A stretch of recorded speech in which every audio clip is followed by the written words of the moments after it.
একটা প্রশ্ন রাখি, শেখ হাসিনা যদি না পারতেন তাহলে ১৬ বছরে কিভাবে সম্ভব হলো? না পারলে ছাইড়া দাও, ম্যাজিক ওমেনরে নিয়ে আসো।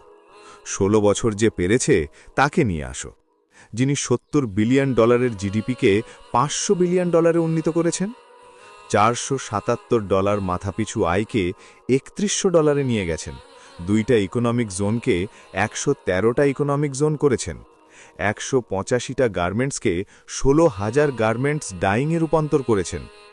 কিভাবে কোভিডের মতো বৈশ্বিক মহামারী মোকাবেলা করেও উন্নয়নের ধারা অব্যাহত রেখেছিলেন?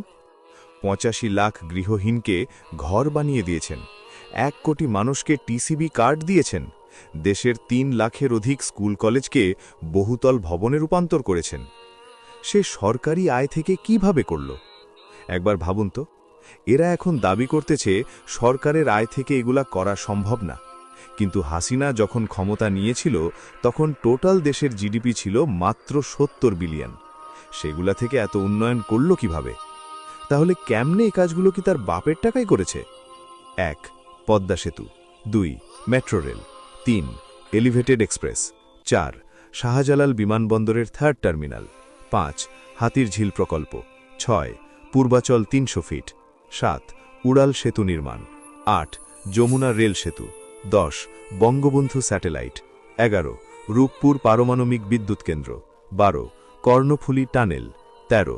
Cox's Bazar rail line, ১৪. ঢাকা ও চট্টগ্রাম এক্সপ্রেসওয়ে, ১৫. পায়রা বিদ্যুৎ কেন্দ্র, ১৬. রামপাল বিদ্যুৎ কেন্দ্র, ১৭. মাতারবাড়ি তাপ বিদ্যুৎ কেন্দ্র, ১৮. পায়রা সমুদ্র বন্দর, ১৯. ১০০টি ইকোনমিক জোন, ২০. ৫৬০টি মডেল মসজিদ নির্মাণ, ২১. মহাসড়কগুলো ৪, ৬ ও ৮ লাইনে উন্নতিকরণ, ২২. এশিয়ান হাইওয়ে রোড প্রকল্প। তবে সমালোচনাকারী মূর্খগুলো দাবি করে কোটি কোটি লোকরে তথাকথিত গুম করে, তথাকথিত ভোট চুরি করে, আবার তথাকথিত ভারতের কাছে হাজারবার দেশ বিক্রি করে, রাশিয়ার সাথে আণবিক বিদ্যুৎ কেন্দ্র বানায়, চীন, জাপান, জার্মানিকে দিয়ে ১৭,০০০ কিলোমিটার রাস্তাকে ৪ লক্ষ কিলোমিটার রাস্তা করেছে, আবার পুরা ভেম্পি জামাত্রে চরকির মতো ঘুরাইয়া রাজাকারদের আমেরিকাকে নাক্ষত দেওয়ানোর পরেও ২৪টা ঘণ্টা নীরবে কাজ করে গেছে। আচ্ছা, এই মহিলা এত এনার্জি রাখত কই? অথচ নতুন ১ মাসেই বিএনপি মন্ত্রীগণ বলছে এগুলো সরকারের আয় দিয়ে বানানো সম্ভব না। আসলে তোরা কিছুই পারবি না, তোরা শুধু গুজব চালাতে পারবি।